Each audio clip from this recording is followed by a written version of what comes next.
हाँ जी, हेलो बच्चों। स्वागत है आपका फिर से हमारे यूट्यूब चैनल में। मैं अश्विनी कुमार स्वागत करता हूँ आपका हमारे इस सीरीज में।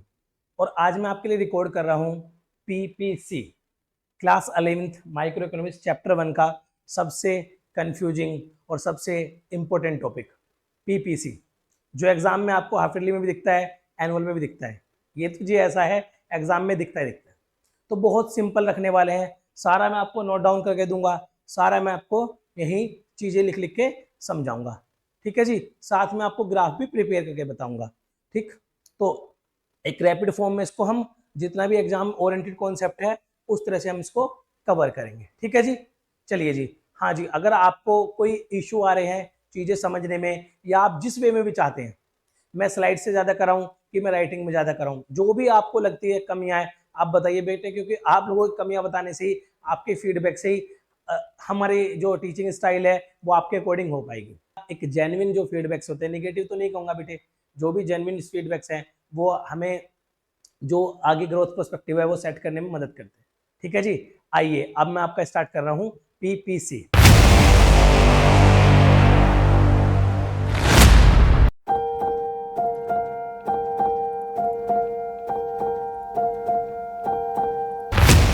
ठीक है जी, हाँ जी, पीपीसी सर है क्या?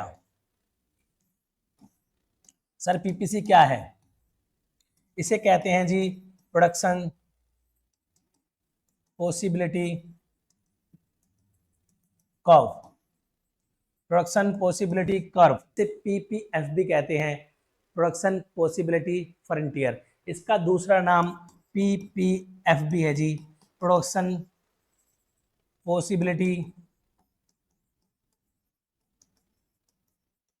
फ्रंटियर। ठीक, इसी का एक दूसरा नाम है जी ट्रांसफॉर्मेशन कर्व। क्या है जी? Transformation curve. ये इसी के नाम है जी, इसी के काम के आधार पे है। पीपीसी बोले आपको, पीपीएफ बोले या ट्रांसफॉर्मेशन कर्व बोले, तीनों हमें एक ही बात है। वो हमारे लिए क्या है जी? PPC, production possibility curve. ठीक जी, हमें आंसर उसके अकॉर्डिंग लिखना है। सर इसका भी नाम क्यों है? पहला नाम तो मैंने बता ही दिया, इसको कहते हैं जी हमारा जो भी मैक्सिमम प्रोडक्शन पॉसिबल है उस पर एक लाइन खींच दो, उसका एक कर्व बना दो, उसे कहते हैं पीपीसी। साथ में उसे कहते हैं पीपीएफ, प्रोडक्शन पॉसिबिलिटी फ्रंटियर। ठीक जी, कि वो जो एक लेवल है जहां हम मैक्सिमम पॉसिबल प्रोडक्शन कर सकते हैं, मैक्सिमम पॉसिबल प्रोडक्शन कर सकते हैं, वो हमारा कहलाएगा पीपीसी। ठीक जी, फिर कहते हैं ट्रांसफॉर्मेशन कर्व। होता क्या है, मान लो जी आप ए प्रोडक्ट बना रहे हो, आप बी प्रोडक्ट बना रहे हो, आप ए और बी दो प्रोडक्ट बना रहे हो। ठीक है जी, आप दो प्रोडक्ट बना रहे हो ए और बी, आप दो प्रोडक्ट बना रहे हो ए और बी। तो मान लो आप ए की बना रहे हो 1 यूनिट और बी की बना रहे हो 10 यूनिट। अब आपने फैसला किया कि आप 2 यूनिट इसकी बनाओगे 8 इसकी, तो आपने इसकी जो 2 यूनिट है ये 2 यूनिट ट्रांसफॉर्म कर दी। 2 यूनिट का जो आपने आपका रिसोर्सेज था वो ट्रांसफॉर्म करके किसके लिए इस्तेमाल कर दिया? ए वाली यूनिट के लिए, ए की 1 यूनिट के लिए। तो आपने यहाँ रिसोर्सेज की अदला बदली भी करते हैं, आप जो बना रहे हैं चीजें उनकी अदला बदली भी करते हैं, इसलिए इसे ट्रांसफॉर्म भी कहते हैं जी, बदलना चीजों का। ठीक है जी, आपको नाम क्लियर हुए, पीपीसी, पीपीएफ और ट्रांसफॉर्मेशन कर्व। ठीक है जी, किसी भी नाम से आप पूछ सकता है, या सिनोनिम्स की तरह भी पूछ लेता है कि इसका जो सेम नाम है वो क्या है। अब सेकंड जी, ये है क्या? अच्छा जी, एक प्रॉब्लम मैंने बताई थी आपको, वो टू प्रोड्यूस। मैंने बताया था चाहे रिच इकोनॉमी हो चाहे आपकी पुअर इकोनॉमी हो, सबके साथ 3 तरह की सेंट्रल प्रॉब्लम है ही। किसी के रिसोर्सेज कितने रिच हो, कितने पुअर हो, कितने कम ज्यादा रिसोर्सेज हो, लेकिन एक प्रॉब्लम तो फिर भी रहेगी रहेगी। ठीक, कौन सी? Problem of choice. किसकी प्रॉब्लम थी वो? वही आपकी सेंट्रल प्रॉब्लम है, प्रॉब्लम ऑफ चॉइस।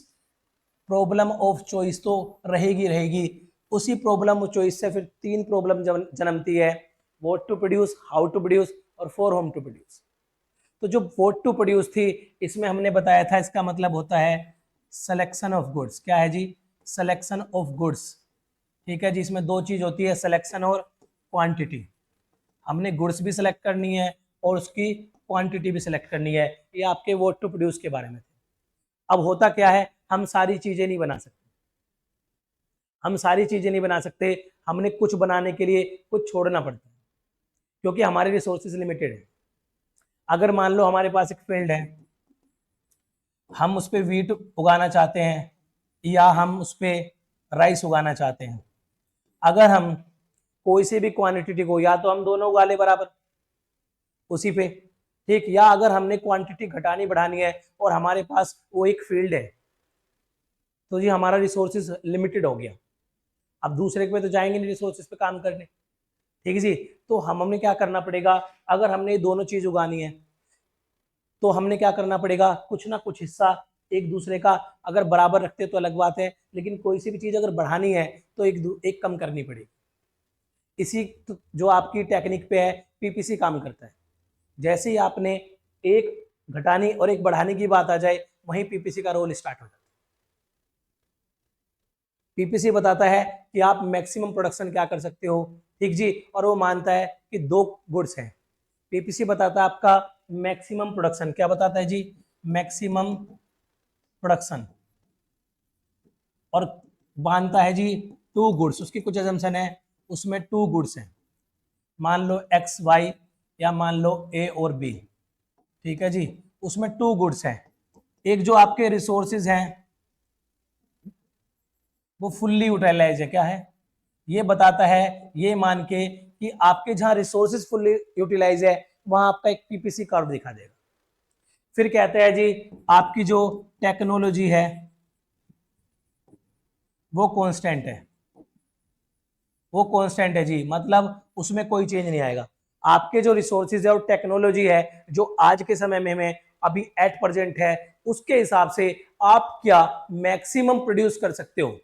दो गुड्स को लेके जो आपकी टेक्नोलॉजी है, जो आपके रिसोर्सेज हैं, उनको आज की डेट में एट प्रेजेंट लेके आप कितना मैक्सिमम प्रोडक्शन कर सकते हो, वो आपका बताता है जी पीपीसी। क्या बताता है जी, पीपीसी, ठीक जी।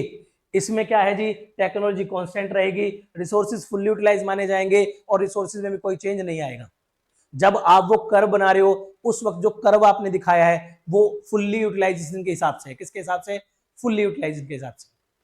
फिर है जी इसमें टू गुड्स लेनी है, ठीक जी, और ये बताएगा आपका मैक्सिमम प्रोडक्शन। सर ये एक्चुअल बताता कि एस्टिमेटेड, ये जी एक्चुअल नहीं बताता, ये ध्यान रखना, ये एक्चुअल नहीं बताएगा, ये बताएगा एस्टिमेटेड। क्या बताएगा, एस्टिमेटेड, अंदाजा जी, आपकी पोटेंशियल बताएगा। ये क्या बताएगा जी, पोटेंशियल, कि आप कितना मैक्सिमम बता सकते हैं, बना सकते हैं, ये पोटेंशियल बताएगा। तो कुछ बच्चे ना कंफ्यूज हो जाते हैं एक्चुअल से, वो देता है कि मार्केट में डिमांड घट गई, हमारी फॉरेन मार्केट में डिमांड घट गई एक्सपोर्ट्स की, तो एक्सपोर्ट्स हम कम कर पा रहे हैं, तो एक्चुअल जो हमारा आउटपुट है वो कम है। तो बताओ जिससे पीपीसी पे क्या फर्क पड़ेगा। तो बच्चों एक बात आप ध्यान रख लो, पीपीसी की जो अजम्पशन है उससे ज्यादा ये जानना जरूरी है कि पीपीसी है क्या।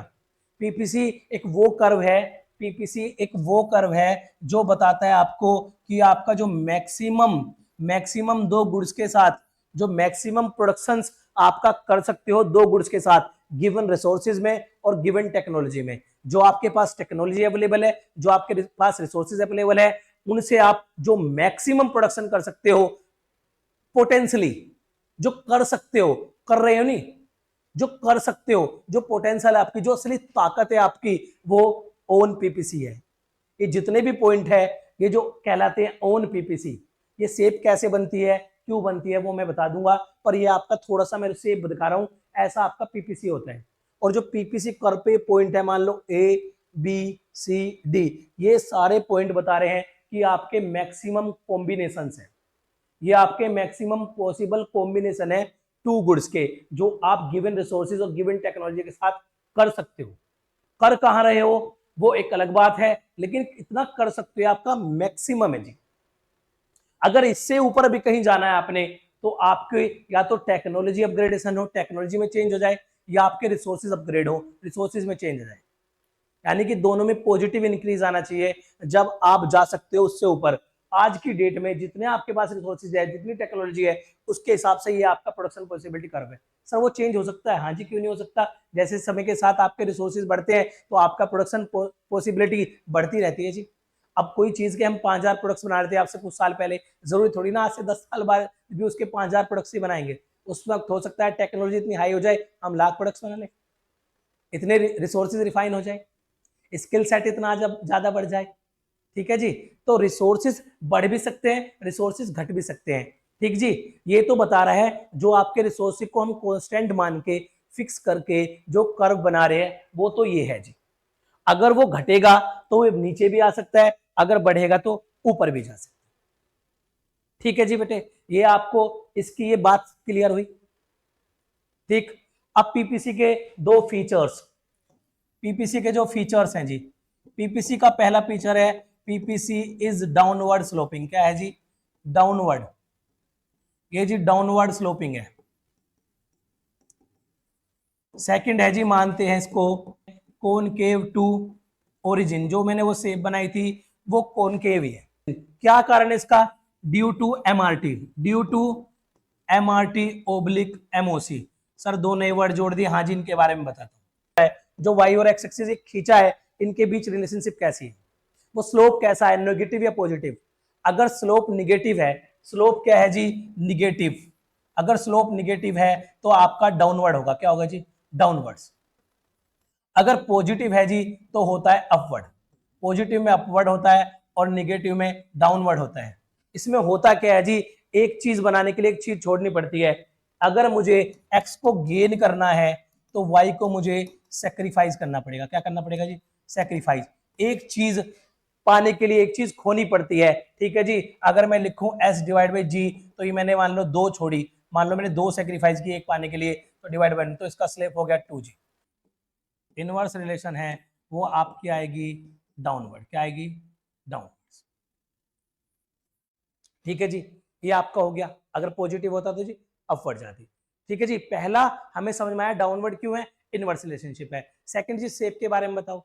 शेप जो है जी आपकी जो कर्व की शेप है उस पे काम करता है जी आपका एमओसी ओब्लिक एमआरटी। सर जल्दी से बता दो ये क्या चीज है, अभी बताया था बेटा। एमओसी आपका है मार्जिनल अपॉर्चुनिटी कॉस्ट। ये है जी आपका मार्जिनल अपॉर्चुनिटी कॉस्ट। आपने एक्स गुड चूज की तो आपने वाई गुड्स सेक्रीफाइस की। आपने एक्स गुड चूज की तो वाई गुड्स सेक्रीफाइस की। यही जो आपका आपने जो चूज किया वो आपका है बेस्ट चॉइस। क्या है जी? Best choice. जो आप उस चूज करने के अलावा सेकंड कुछ कर सकते थे वो कहते हैं जी नेक्स्ट बेस्ट चॉइस या नेक्स्ट बेस्ट अल्टरनेटिव। तो आपका अपॉर्चुनिटी कॉस्ट, आपकी अपॉर्चुनिटी कॉस्ट का मतलब होता है नेक्स्ट बेस्ट अल्टरनेटिव। क्या होता है जी? Next best alternative. कि आप नेक्स्ट बेस्ट क्या कर सकते हैं, आपका जो नेक्स्ट बेस्ट अल्टरनेटिव है वो क्या हो सकता है, आप नेक्स्ट बेस्ट क्या कर सकते हैं। तो नेक्स्ट बेस्ट अल्टरनेटिव। ठीक है जी। आप लोग मान लो आपने 1,00,000 रुपए की एक जॉब चुनी, दूसरी आपके पास 95K की थी, तो आपने बेस्ट चुनोगे। आप पहली बात तो ये, आपने बेस्ट चुना 1,00,000 की जॉब। आप जो सेकंड बेस्ट चुन सकते थे वो 95K। जो सेकंड बेस्ट आपके पास चॉइस थी वो 95K। आपने मान लो वीट उगाए। क्या उगाए? वीट। वीट उगाए आपने 10 क्विंटल, 10 क्विंटल। आप राइस उगा सकते थे उसमें 9 क्विंटल। कितना? 9 क्विंटल। तो आपने 10 क्विंटल वीट उगाए, उसको 10 क्विंटल वीट उगाने की जो कॉस्ट आई, अपॉर्चुनिटी कॉस्ट आई, आप उस फील्ड पे जो दूसरी चीज उगा सकते थे वो 9 क्विंटल क्या उगा सकते थे? राइस। तो आपने बेस्ट चॉइस तो चुन ली जो आपके लिए बेस्ट है। फिर कहता है सेकंड बेस्ट, कि आपने जो चुना उसके लिए छोड़ा क्या, हमने जी उसके लिए राइस छोड़े। जो आप छोड़ते हो किसी चीज को करने के लिए वो कहलाता है आपका एमओसी, मार्जिनल अपॉर्चुनिटी कॉस्ट। कि आपने कुछ एडिशनल बनाने के लिए क्या एडिशनल छोड़ा। ठीक जी। तो सर इसे कैसे कैलकुलेट करते हैं? इसको बहुत आराम से कैलकुलेट करते हैं जी। ऊपर लिखेंगे सेक्रीफाइस, ऊपर लिखते हैं जी सेक्रीफाइस और नीचे लिखते हैं जी गेन। ठीक है जी। सेक्रीफाइस और गेन। ठीक जी। ऊपर एस और नीचे गेन जी। बहुत सिंपल है जी, सैक्रिफाइस और गेन। कैसे जी, मान लो आप गुड्स एक्स बना रहे हो, गुड्स वाई, एक्स बना रहे हो 0, वाई बना रहे हो 10, तो एमओसी क्या है अभी यहाँ जी नील। ठीक सर, एमआरटी क्या होता है? एमओसी होता है नंबर बेटे, एमओसी होता है नंबर, और एमआरटी होता है रेशो, किस रेट में आप उस चीज को बदल रहे हो, किस रेट में आपको आप किस रेट में ट्रांसफॉर्म कर रहे हो। अभी सिखा देता हूं, एमओसी से ही बनता है एमआरटी, बस एमओसी संख्या में है, एमआरटी रेशो में है, इतना है जी। ठीक जी, दोनों ही माने जाते हैं स्लोप ऑफ द पीपीसी। आ जाओ जी, अब मान लो इसने y की बनाई, x की बनाई क्वांटिटी, y की 6, कितनी बनाई जी 6। तो देखो जी एमओसी क्या हो गया, इसने जो सेक्रीफाइस किया जी 10 से 6, पहले 10 बनाता था अब 6 बनाता है, तो इसने सेक्रीफाइस 4 का किया, और गेन किया जी 0 से 1 का, तो एमओसी हो गया जी 4, 4/1 4। इसको अगर रेशो में लिख दोगे तो ये आ जाएगा 4:1। आपने एक गेन करने के लिए 4 सेक्रीफाइस किया, सेक्रीफाइस टू गेन। अगर सेक्रीफाइस टू गेन को आप वैल्यू में लिखोगे तो एमओसी, और रेशो में लिख दोगे तो एमआरटी। ठीक है जी, यही एमआरटी आपके कर्व की शेप तय करेगा जी, अभी मैं बताऊंगा कैसे। तो दूसरा है जी, मान लो इसने 2 किया गेन, ठीक, अब इसने बनाया जी 3, कितना जी 3। अब इसका क्या हो गया, सेक्रीफाइस 6 से 3, 3 गेन 1 तो 3, ये हो गया जी 3:1, 3:1, 3:1। ठीक है जी, 3:1। फिर इसने बनाया जी 3, इसने बनाया 1, तो अब इसने कितना किया जी, इसने किया गेन 1 और सेक्रीफाइस 2, तो 2:1। ये आपका हो गया जी 4:3:2, इस तरह का हो गया। अब ये जो आपको रेशो दिख रहा होगा डिक्रीजिंग है, कैसा रेशो है, डिक्रीजिंग। अगर रेशो डिक्रीजिंग है, एमआरटी का रेशो अगर डिक्रीजिंग है, कैसा है जी, डिक्रीजिंग है जी, घटते क्रम में है, तो आता है कॉन्वेक्स टू ओरिजिन। क्या आता है जी, कॉन्वेक्स टू ओरिजिन। अगर जी इसका रेशो कांस्टेंट है, रेशो जी कांस्टेंट है, रेशो इसका कांस्टेंट, कांस्टेंट मतलब 1:1, सिमिलर है जी, सेम रेशो है, 2:1, हर बार 2:1, 2:1 इस तरह का आ रहा है, 4:1, 4:1, 4:1, इस तरह का कोई भी रेशो आ रहा है तो मतलब उसको मानते हैं जी कांस्टेंट रेशो। अगर आपका है डिक्रीजिंग और अगर आपका है कांस्टेंट, डिक्रीजिंग में आएगा आपका कॉन्वेक्स टू ओरिजिन और आपके कांस्टेंट में आएगी स्ट्रेट लाइन। तो PPC can be convex, can be straight line और कैन बी कॉनकेव, हो तो तीनों ही सकते हैं, लेकिन फिर भी जी कॉनकेव क्यों होता है। पहला मैंने रेशो बताया, अगर डिक्रीजिंग है तो कॉन्वेक्स मानना जी, मैंने कॉनकेव से नहीं पढ़ाया, मैंने आपको पढ़ाया पहला, अगर डिक्रीजिंग रेशो आ रहा है 4:3:1, अगर नीचे की तरफ को गिर रहा है तो उसकी शेप आएगी आपकी कॉन्वेक्स टू ओरिजिन, मैं अभी बना के भी दिखा दूंगा। और अगर आपका रेशो सेम है 1:1 का है तो आएगी स्ट्रेट लाइन। ठीक है जी, अगर डिक्रीजिंग एमआरटी है, अगर डिक्रीजिंग एमआरटी है तो आपकी आएगी कॉन्वेक्स, क्या आएगी शेप, कॉन्वेक्स। अगर कांस्टेंट है तो आएगी स्ट्रेट लाइन, क्या आएगी जी, स्ट्रेट लाइन। ठीक है जी, आपका ये है कॉन्वेक्स, आपका ये है स्ट्रेट लाइन, और आपका अगर एमआरटी है इंक्रीजिंग, एमआरटी है इंक्रीजिंग, तो आपकी आएगी कॉनकेव, क्या आएगी, कॉनकेव टू ओरिजिन। ये 3 तरह की शेप हो सकती है, कॉनकेव आपका ये होता है, ये 3 तरह की शेप हो सकती है, पहले तो आप ये मान। ठीक है जी, आपका डिपेंड करेगा पूरा का पूरा एमआरटी में। क्वेश्चन पूछ लेता है can can PPC can be a straight line, yes हो सकती है अगर कांस्टेंट रेशो है, अगर रेशो छोड़ने का कांस्टेंट है। सैक्रिफाइस और गेनिंग अगर आपका कांस्टेंट है तो क्या आ जाएगी, स्ट्रेट लाइन। आपका डिक्रीजिंग है तो जी कॉन्वेक्स टू ओरिजिन, अगर आपका इंक्रीजिंग है तो जी कॉनकेव टू ओरिजिन। अब ये कॉनकेव टू ओरिजिन क्यों होता है, कॉनकेव टू ओरिजिन होता है आपका, वो मानता है जो आपके, आप जब ट्रांसफॉर्म करोगे, क्या करोगे, जब आप ट्रांसफॉर्म करोगे तो आप जितने जो आपके लीस्ट इफेक्टिव है, क्या है जी, लीस्ट मतलब कम इफेक्टिव, जो लीस्ट इफेक्टिव आपके प्रोडक्शन फैक्टर हैं जो आपके लीस्ट इफेक्टिव प्रोडक्शन फैक्टर है, जो आपके लीस्ट इफेक्टिव प्रोडक्शन फैक्टर हैं, आप उन्हें ज्यादा एम्प्लॉय करोगे।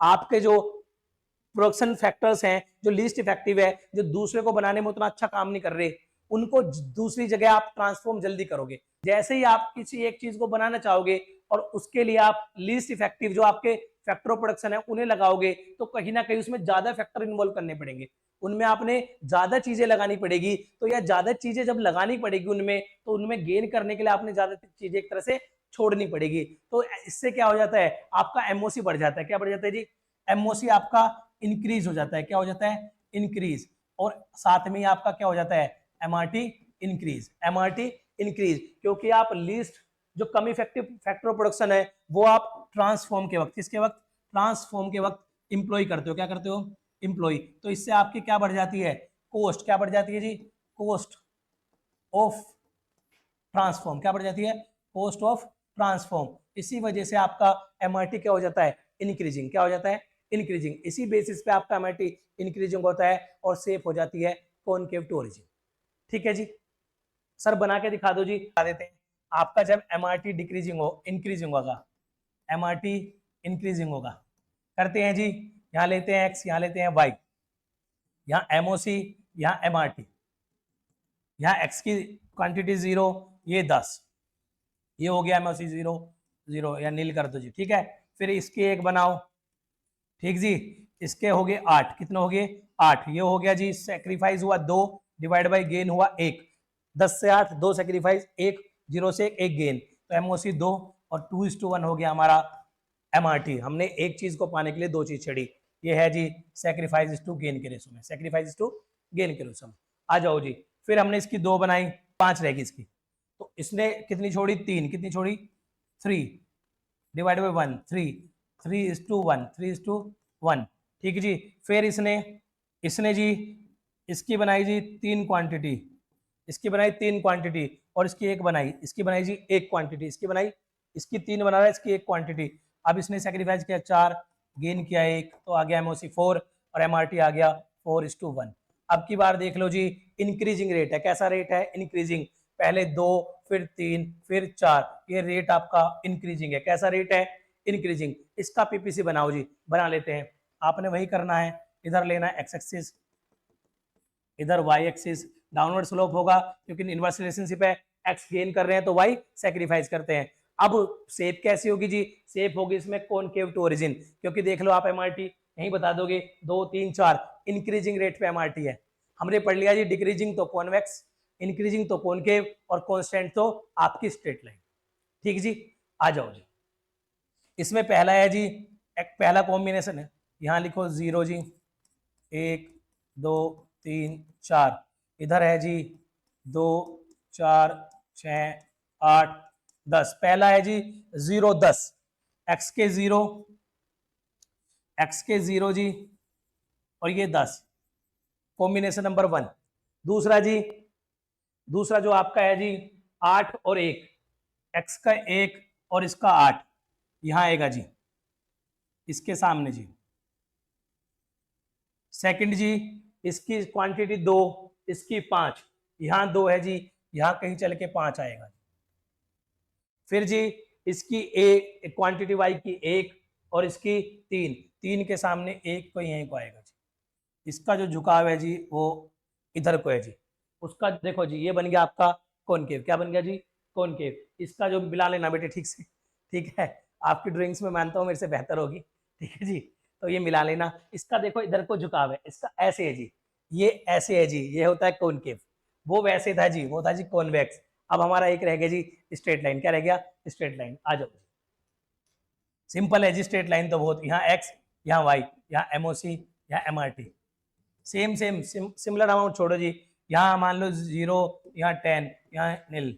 आपने एक बनाई तो 8, यहाँ छोड़ी आपने 2:1, 2, 2:1, 2 छोड़े 1 पाए, फिर दूसरा ऐड किया 6, फिर वही 2 डिवाइड बाई 2, 1, 2:1। फिर जी 3 बनाई तो 4, इसकी 4, फिर 2 छोड़ी 2:1, 2 और 2:1। ठीक है जी। फिर आपने इसकी मान लो 4 बनाई तो इसकी 2 बनाई, फिर वही सेम छोड़ी 2:1, 2 डिवाइड बाई 1 2, 2:1। फिर मान लो जी ऊपर चलते हैं जी, और इसकी मान लो क्वांटिटी 5 बनाई, इसकी 0, कितनी छोड़ी 2 डिवाइड बाई 1 2 और 2:1। ये आपका एमओसी है, ये आपकी क्वांटिटी है पूरी की पूरी एमओसी, ये आपका एमआरटी है, आपका रेट है। इसका शेप बना दो जी, इसकी शेप ये लीजिए, ये एक्स ये वाई, वही 1 2 3 4 5 2 4 6 8 10। पहला कॉम्बिनेशन है जी 0 10, वाई पे खींच दो 10, इस पे खींचो 0, ठीक है जी। फिर है जी 8 और 1, ये रही इसके सामने जी 8 और 1। फिर है जी 2 6 2 6, फिर 3 4, 3 के साथ 4, फिर जी 4 के साथ 2, 4 के साथ 2, फिर जी 5 के साथ 0, तो 0 यहाँ जाएगा जी।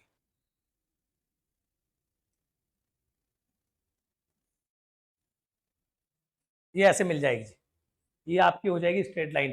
पहला पॉइंट ये रहा, दूसरा ये रहा, ठीक है जी, तीसरा ये रहा। पहला है जी 0 10, 1 के सामने 8, 2 के सामने 6, ठीक है जी, 3 के सामने 4,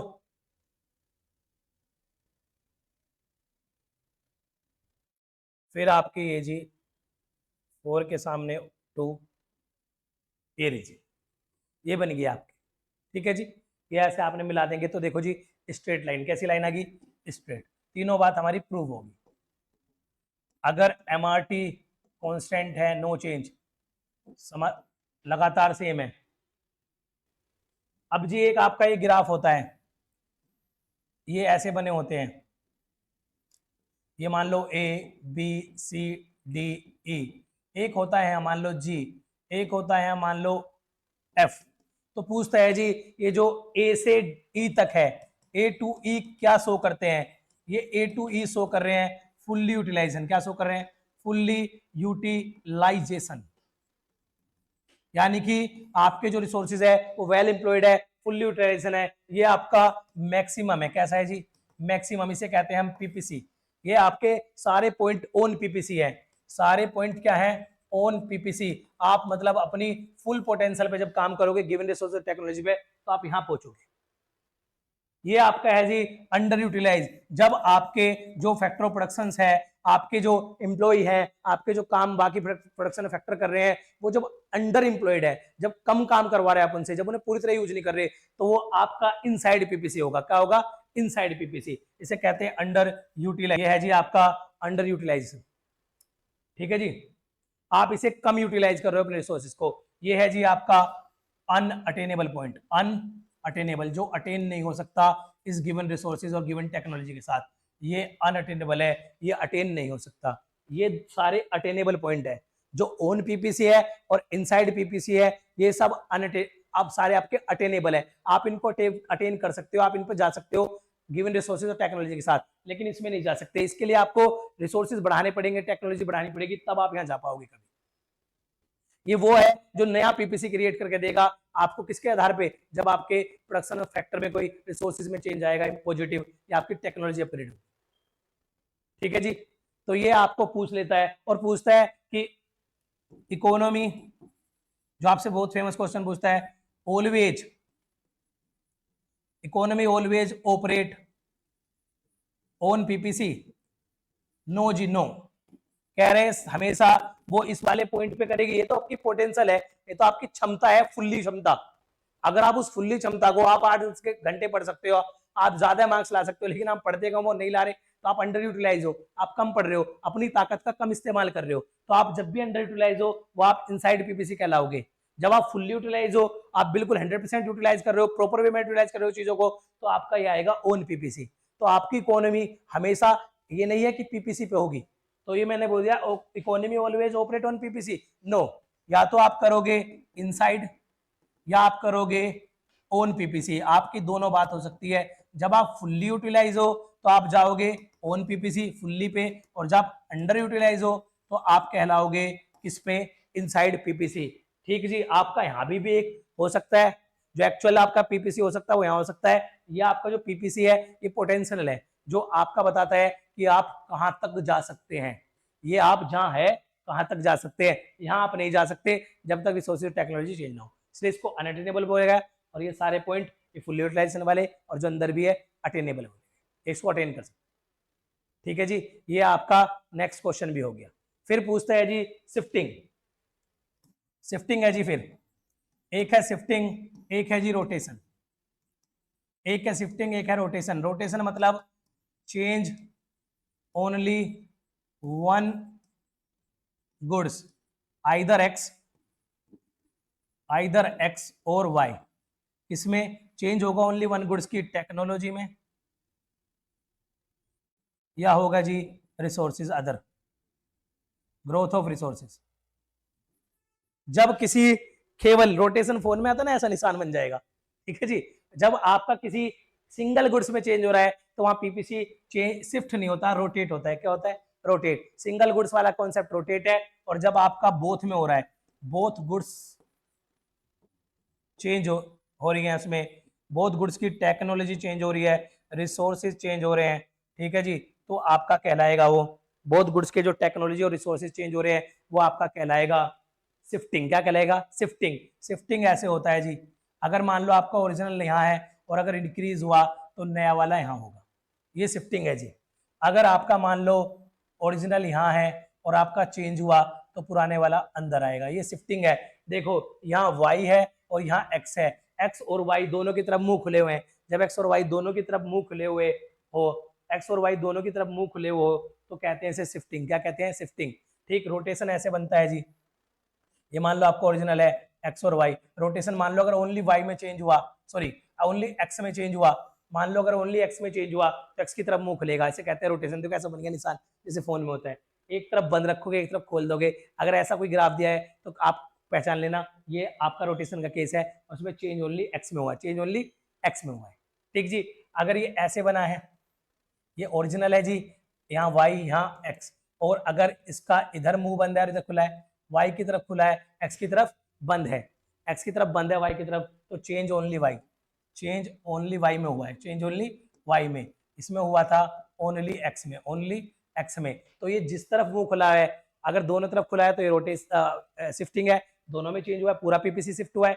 अगर पूरा पीपीसी शिफ्ट नहीं हुआ, दोनों गुड्स में चेंज नहीं हुआ, केवल एक में हुआ, तो वो रोटेशन का केस है। ठीक है जी। अब सर शिफ्ट कब होगा? शिफ्ट या रोटेट एक ही तरह से हो सकता है, जब आपके या तो रिसोर्सेज डाउनग्रेड चले जाए या अपग्रेड। या तो जी रिसोर्सेज, क्या जी, आपके जो रिसोर्सेज हैं, आपकी जो टेक है, टेक्नोलॉजी,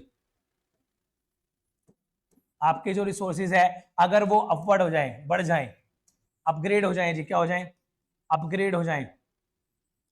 ठीक है जी। स्किल हो जाए, और ज्यादा फाइनर हो जाए। ठीक है जी। अपग्रेड हो जाए, स्किल्ड हो जाए, और ज्यादा फाइनर हो जाए, तो जी किसी तरह से इंक्रीज हो जाए, क्या हो जाए? इंक्रीज। तो आपका जाएगा जी ये केस होगा आपका किसका? Rightward shifting. किसका होगा जी? Rightward shifting. अगर किसी एक गुड्स में चेंज हो तो जिस गुड में चेंज हुआ उसके लिए रोटेशनल हो जाएगा। ठीक है जी। राइटवर्ड शिफ्टिंग मतलब ये आपका ओरिजिनल पीपीसी है, ये जाएगा इधर को, ये जो बिंदु बिंदु वाला ये इंक्रीजिंग है, मान लो यहाँ एक्स यहाँ वाई, ये होगा आपका जो इंक्रीज होगा due to change in technology, due to change in resources. उसमें कुछ मेन क्वेश्चन है जी, मैं साथ में डिग्रेड भी बता देता हूं। अगर आपका ये सब क्या हो जाए? डाउनग्रेड। क्या हो जाए? डाउनग्रेड हो जाए, कम हो जाए जी, डिक्रीज हो जाए आपके जी, ये किसी भी तरीके से डाउनग्रेड या डिक्रीज हो जाए, तो आपका मान लो ये ओरिजिनल पीपीसी था, ये अंदर आ जाएगा, ये हो जाएगा राइटवर्ड शिफ्ट। क्या हो जाएगा? और लेफ्टवर्ड शिफ्ट, ये हो जाएगा लेफ्टवर्ड शिफ्ट। ठीक है जी। अब कुछ एग्जांपल देता है आपकी बुक में। ठीक जी। पहले ये बात मान लो, जो पीपीसी है वो पोटेंशियल कर्व है। कैसा कर्व है? पोटेंशियल। ये बता रहा है जब फुल्ली इंप्लॉयड होंगे, सब कुछ सारे रिसोर्सेज फुल्ली इंप्लॉयड होंगे, आपका इनसाइड पीपीसी नहीं कर रहे, आप यहाँ ऑपरेट नहीं कर रहे। अगर आप यहाँ ऑपरेट नहीं कर रहे और यहाँ तक जाना चाहते हैं तो आपने सारे जो आपके रिसोर्सेज है वो फुल्ली यूटिलाइज कराने पड़ेंगे। मैन, मशीन, लेबर, जितनी भी चीजें आपने सारी फुल्ली इंप्लॉयड करानी पड़ेगी, पूरी की पूरी। अगर वो फुल्ली इंप्लॉयड नहीं है तो आप कहीं ना कहीं कहाँ होगे? Inside PPC. कहाँ होगे? Inside PPC. अगर आप उस अंडर यूटिलाइज चीज को यूटिलाइज कर रहे हो तो आप यहां से यहां तक जाओगे, आप ओन पीपीसी तक जाओगे, आप पीपीसी शिफ्ट नहीं करोगे, क्योंकि रिसोर्स इंक्रीज नहीं हो रहे, आइडल जो रिसोर्सेज है जो कम यूज हो रहे हैं वो सिर्फ क्या कर रहे हो आप, फुल्ली इंप्लॉय कर रहे हो, और फुल्ली इंप्लॉय का ग्राफ पहले से होता है ओन पीपीसी। ओन पीपीसी है ही फुल्ली इंप्लॉयड का ग्राफ, कि आप फुल्ली इंप्लॉयड जो करोगे चीजें वो कहाँ आएगी, ये जो फुल्ली इंप्लॉयड होंगे सारे पॉइंट यहाँ आएंगे, अगर जो अंडर होगा यहाँ होगा, ये जो बाहर होगा ये अनअटेनेबल होगा। तो जी अगर मान लो आपके एम्प्लॉय थे, जो आपके एम्प्लॉय थे वो अंडर यूटिलाइज थे, क्या थे, थे जी, आपके मतलब जो एम्प्लॉय थे वो फुल्ली एम्प्लॉय नहीं थे, अनएम्प्लॉयमेंट था, क्या था जी केस, अनएम्प्लॉयमेंट। अगर अनएम्प्लॉयमेंट का केस था जी, अगर अनएम्प्लॉयमेंट का केस था और एम्प्लॉयमेंट बढ़ गया तो पीपीसी पे कोई चेंज नहीं होगा। क्यों नहीं होगा, पीपीसी पहले से पोटेंशियल होता है, यहाँ होता है वो, ठीक है जी, ये पीपीसी है, सारे आइटम पीपीसी पे है। आप अगर फुल्ली एम्प्लॉयड नहीं हो, आपके एम्प्लॉय कम काम कर रहे हैं तो आप अंडर यूटिलाइजेशन हो, आपका पीपीसी पे है ही नहीं, आपका पॉइंट पीपीसी के अंदर, इनसाइड पीपीसी हो आप, तो इनसाइड से ओन पीपीसी पहुंचोगे आप एम्प्लॉय करा के चीजें। आपने कोई नई स्किल नहीं बढ़ाई, आपने सिर्फ क्या है अपने रिसोर्सेज को एम्प्लॉय किया। तो पहला केस याद रखना जी, अगर चेंज इन एम्प्लॉयमेंट हो, अगर एम्प्लॉयमेंट बढ़े, 100 दिन से बोलता है जी 120 दिन काम हो गया, तो जी सिर्फ आपने पहले 100 दिन यूज कर रहे थे, 120 दिन, अब भी आप फुल्ली यूटिलाइज नहीं कर, हमने तो पहले ही बता दिया जब फुल्ली यूटिलाइज करोगे तो यहां जाओगे। अगर आप अभी पोटेंशियल है और यूज करने की तो आप कहाँ हो, इनसाइड पीपीसी, ठीक है जी, इसमें तो नो चेंज, ठीक, पहले मैं नो चेंज के पॉइंट बना रहा हूं, ठीक। दूसरा कहता है जी आपकी कोई एक्चुअल मार्केट में डिमांड घट गई जी, एक एक्सपोर्ट का केस दे देता है कि कोई डिमांड घट गई, आपका मान लो एक्सपोर्ट कम हो रहा है, बाहर कंट्री में एक्सपोर्ट कम जा रहा है, नहीं है जी डिमांड, तो जी नहीं है डिमांड तो आप आउटपुट क्या है, कम बनाओगे। जब आप कम बनाओगे तो आपका एक्चुअल आउटपुट है, इससे आपकी पोटेंशियल पे फर्क नहीं पड़ रहा। मैं बार बार इसी बात जोड़ दे रहा हूँ, बच्चे यही गलती करके आते हैं, कंफ्यूज रहते हैं। ये पोटेंशियल ग्राफ है, पोटेंशियल मतलब जो आप बन सकते हो, आप कर सकते हो, आप क्या कर रहे हो वो नहीं, इसमें क्या कर रहे नहीं आता, आप जो कर सकते हो वो आता है। तो अभी आप आउटपुट अगर कम कर दोगे एक्सपोर्ट को देखते हुए, पर इसका मतलब ये नहीं कि आप ओवर प्रोडक्शन नहीं कर सकते, आप मैक्सिमम प्रोडक्शन और ज्यादा कर सकते हो। तो इसमें भी क्या हो जाएगा, मान लो आप पहले आप पीपीसी पे कर रहे थे काम, आप फुल्ली यूटिलाइज कर रहे थे चीजों को, अब क्या करोगे आप, अगर आपने कम बनाना तो इनसाइड पीपीसी आप यहां कर रहे होगे कहीं काम, आपका एक्चुअल आउटपुट घट जाएगा, आपका पीपीसी शिफ्ट नहीं होगा। एक्चुअल से पीपीसी का मतलब नहीं है, पीपीसी तो फिर भी पोटेंशियल यही बताएगा कि पोटेंशियल इतनी है, क्योंकि पोटेंशियल ग्राफ है। आप एक्चुअली में थोड़ा सा इनसाइड कर गए, क्योंकि आपने डिमांड देखी तो आपका एक्चुअल आउटपुट कम हो गया इनसाइड, लेकिन आपके आउटपुट अभी बनाने की ताकत नहीं घटी, डिमांड से आउटपुट घटाने की ताकत नहीं घटती, आउटपुट थोड़ी बढ़ाने की ताकत नहीं घटती, डिमांड से तो यह हम आउटपुट कम बनाते हैं ताकि मैच करा पाए सप्लाई और डिमांड का कॉन्सेप्ट। तो जी आपका एक्चुअल आउटपुट घटने से आपके पीपीसी पे कोई फर्क नहीं पड़ेगा, मैं आपको एग्जांपल के साथ बता भी रहा हूं और सेव भी दिखा रहा हूं। तो जी दो केस तो आप याद रख के जाना, एम्प्लॉय में चेंज आ जाए, एम्प्लॉयमेंट में नहीं जी, आपके कोई एक्चुअल डिमांड में चेंज आए नहीं जी। उसके बाद जी रिसोर्सेज का चेंज, हाँ जी, उसके बाद रिसोर्सेज का चेंज, अगर रिसोर्सेज चेंज हो जाए, जैसे जी आपकी लेबर जो थी, आपकी जो मैन पावर थी जी, आपकी जो मैन पावर थी वो स्किल्ड होगी जी, स्किल्ड होगी, फुल्ली एम्प्लॉयड थे लेकिन पहले अनस्किल्ड थे, कम स्किल थे, मतलब जितने भी स्किल है उससे ज्यादा स्किल है, पहले जितना काम कर पाते थे फुल्ली एम्प्लॉयड होकर भी अब उससे ज्यादा ही करेंगे। तो अभी एम्प्लॉयमेंट फुली है उतना ही है, लेकिन उनके काम करने की क्षमता बढ़ गई, जैसे उनके काम करने की क्षमता बढ़ेगी तो ये रिसोर्सेज को फाइनल माना जाता है, रिसोर्सेज में इंक्रीजमेंट माना जाता है, ठीक। जैसे हमारे टेक्नोलॉजी डेवलपमेंट आते जी, पहले हम किसी चीज को कम बना रहे थे, आज टेक्नोलॉजी डेवलपमेंट से ज्यादा बना पा रहे हैं। पहले कोई टीचर कम पढ़ा पा रहा था किसी एक स्पेस में क्योंकि लिमिटेड स्पेस था, आज वो ऑनलाइन के बेस पे कितना ही बना पढ़ा लेगा, लाखों बच्चों को पढ़ा ले। तो टेक्नोलॉजी मदद करती है, टेक्नोलॉजी भी एक रिसोर्सेज है, स्किल भी एक रिसोर्सेज है जी, स्किल ज्यादा पढ़ोगी तो स्किल ज्यादा आ जाएगी तो काम ज्यादा बेहतर तरीके से होगा और जल्दी होगा, तो उसमें क्या होगा, आपका आपका फाइनल लेवल होगा रिसोर्सेज, ठीक है जी। ऐसे ही कहते हैं इसमें skill India mission, education for all, ठीक है जी, जिसमें इनफ्लो होता है, रिसोर्सेज फाइनल होते हैं, मेक इन इंडिया, रिसोर्सेज बढ़ेंगे जी प्रोडक्शन के, ठीक है जी। फिर है जी इसमें स्किल इंडिया, एक है जी स्वच्छ भारत अभियान, स्वच्छ भारत अभियान है, क्लीननेस मिशन, क्लीननेस मिशन जी। इसमें क्या होता है, इसमें कहते हैं अगर लोग अच्छे खासे रहेंगे, हेल्थ अच्छी रहेगी, स्वास्थ्य अच्छा रहेगा तो ज्यादा एम्प्लॉय हो पाएंगे, एब्सेंट कम होगी, अच्छा काम करेंगे। हेल्थ से क्या होता है, ह्यूमन कैपिटल फॉर्मेशन अच्छा होता है, ह्यूमन कैपिटल फॉर्मेशन अच्छा होगा तो खुद ही लोग ज्यादा काम कर पाएंगे। Health is wealth. तो ये कहते हैं आपके रिसोर्सेज को फाइनल और इंक्रीज करते हैं, उससे आपका स्किल सेट बढ़ जाता है। तो इसमें पीपीसी होगा राइट वर्ड, कैसा हो जाएगा, राइट वर्ड। आपका यहां था, यहां से यहां हो जाएगा, ठीक है जी, आपका पीपीसी यहां हो जाएगा। ये सारे आप चाहो तो स्क्रीनशॉट ले लो जी। ये पूछता है क्वेश्चन में, स्किल इंडिया मिशन है जी, एजुकेशन फॉर ऑल है, मेक इन इंडिया चल रहा है जी, स्वच्छ क्लीननेस मिशन चल रहा है जी, गवर्नमेंट टेक्नोलॉजी और स्किल के लिए इंस्टीट्यूट लगा रही है जी, ठीक है जी, कोई इंस्टीट्यूट लगा रहे हैं जी टेक्नोलॉजी के, टेक्नोलॉजी वगैरह के लिए जी। तो जी उससे भी क्या होगा, आपका रिसोर्स फाइन होंगे, इंक्रीज होगा पीपीसी। आपका फॉरेन कैपिटल का फ्लो आ रहा है जी, एफडीआई आ रहा है, फॉरेन कैपिटल आ रहा है जी, ठीक है जी, तो उससे भी क्या होगा, आपकी कैपिटल बेस बढ़ेगा, ठीक है जी। कोई फॉरेन कैपिटल का फ्लो आ रहा है, किसका आ रहा है, फॉरेन कैपिटल फ्लो, इनफ्लो जी, आउटफ्लो से घटेगा जी, इनफ्लो से बढ़ेगा, इनफ्लो आ रहा है तो आपके रिसोर्सेज बढ़ जाएंगे, आपकी पोटेंशियल्स पीपीसी की बढ़ जाएगी काम करने की। तो इसमें राइट वर्ड शिफ्ट। अब जी आपका कोई फ्लड आ गया, कोई अर्थक्वेक आ गया जी, तो इससे क्या होता है जी, कोई बाढ़ आ गई जी, कोई प्राकृतिक आपदा आ गई, इससे आपके रिसोर्सेज कम होंगे जी, डिस्ट्रॉय हो जाएंगे रिसोर्सेज। मान लो कोरोना में डेथ होगी तो एम्प्लॉय लेवल कम हो गया जी,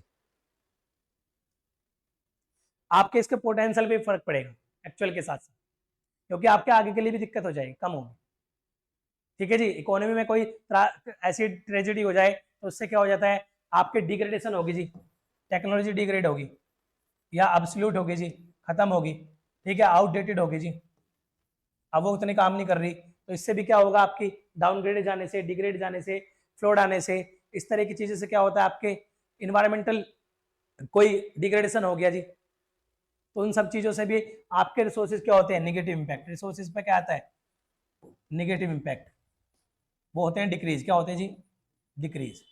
और जब ये डिक्रीज होंगे तो लेफ्ट वर्ड पीपीसी क्या जाएगा, लेफ्ट वर्ड जाएगा जी, पीपीसी लेफ्ट वर्ड। आपका पीपीसी मान लो पहले यहां था तो अब नया यहां जाएगा, ठीक है जी। अगर आउटफ्लो हो जाए, उसमें इनफ्लो बताया था, आउटफ्लो हो जाए फॉरेन कैपिटल, ये भी देता है, तो इसमें भी क्या हो जाएगा जी, आपके रिसोर्सेज घट जाएंगे, आपका प्रोडक्शन बेस घट जाएगा जी, कैपिटल घटेगी, आपकी प्रोडक्शन बेस घटेगा, तो इससे पीपीसी क्या हो जाएगा, इनसाइड सीट। ये जी आप ले लो, इसका स्क्रीनशॉट रखना चाहो तो या नोट करना चाहो, ये आपके किसके एग्जाम्पल है, डिक्रीज के से, ठीक है जी। तो मैंने आपको राइट वर्ड लेफ्ट वर्ड भी करा दिया, सारे क्वेश्चन आंसर भी जो आते थे वे भी करा दिए। एक जो आपसे पूछता है ये वाला, ये जो आपसे पूछता है जी राइट वर्ड लेफ्ट वर्ड, मैंने आपको रोटेशनल नॉन रोटेशन भी करा दिया, मेन ये भी करा दिया जी, ओन पीपीसी कब होगा, इकोनॉमी हमेशा पीपीसी पे होगी या नहीं होगी, नहीं होगी जी, ओन पीपीसी भी हो सकती है, इनसाइड पीपीसी हो सकती है, यहाँ नहीं जा सकती बिना ग्रोथ ऑफ रिसोर्सेज के, बिना टेक्नोलॉजी चेंज की, ठीक है। तो यहाँ का तो आप अनअटेनेबल बताओ, क्योंकि आपको क्वेश्चन में जो पीपीसी मानता है कि जी आपके रिसोर्सेज ग्रोथ नहीं कर रहे, आपके टेक्नोलॉजी कॉन्स्टेंट है, उसके हिसाब से ग्राफ, ये ग्राफ बहुत पूछता है आपसे, ठीक है जी। मैंने जी आपको एमओसी एमआरटी निकालना सिखा दिया, मैंने आपको तीनों शेप बता दी जी, क्वेश्चन में यही निकाल निकाल के कि तीनों शेप कैसे करेगी। थोड़ी सी ड्राइंग का ही हो सकता है, पर बेटे देख लेना आप बना के शेप बिल्कुल सही बनेगी, क्योंकि एमआरटी अगर इंक्रीजिंग है तो कॉनकेव, डिक्रीजिंग है तो कॉन्वेक्स, वैसे कॉन्स्टेंट है तो आपका स्ट्रेट लाइन, ठीक है जी। तीनों मैंने आपकी लाइन बना दी और मैंने पीपीसी के फीचर और एजम्पशन बना दिए, मैंने आपका पूरा पीपीसी यही कंप्लीट कर दिया। कोई डाउट है, कोई नया क्वेश्चन है तो आप एग्जाम आप इसमें कमेंट में डाल सकते हैं बेटे। आप लोगों के बेटे अप्रिसिएशन से टीचर को पता चलता है कि उसके जो एफर्ट्स है वो सही दिशा में लग भी रहे हैं, नहीं लग रहे, ठीक है बेटे। तो आप ज़्यादा से ज़्यादा जुड़ने का प्रयास कीजिए, ज़्यादा से ज़्यादा कमेंट में बताइए आपको क्या हमसे चाहिए, क्या चीज़ें आपकी लैक कर रही है, क्या आपने चीज़ें आपने और डिमांड में, ठीक है बेटे, क्योंकि हमने भी यूट्यूब पे भी लेक्चर स्टार्ट किया है तो धीरे धीरे डालने में चीज़ों को टाइम लग रहा है, ठीक है बेटे। अच्छा, थैंक यू वेरी मच, ठीक है। अच्छे लगे हो लेक्चर तो बेटे शेयर जरूर करें अपने दोस्तों वगैरह को, ठीक है जी। हालांकि मैं ऐसी बात कम ही कहता हूँ, मैं मानता हूँ बच्चों को अगर अच्छा लगेगा तो शेयर कर ही देगा, ठीक, लेकिन फिर भी बेटे नया नया हमारा ये एफर्ट है, आप अगर हमारे एफर्ट्स को अच्छी डायरेक्शन में लेके जाएंगे, प्रमोट करेंगे और हमें अप्रिशिएट करेंगे, हमारे डायरेक्शन को तो हमें ये रहेगा कि हम ठीक डायरेक्शन में चल रहे हैं, बच्चों के हम जो नीड्स है वो फुलफिल कर पा रहे हैं। ठीक है जी, थैंक यू वेरी मच।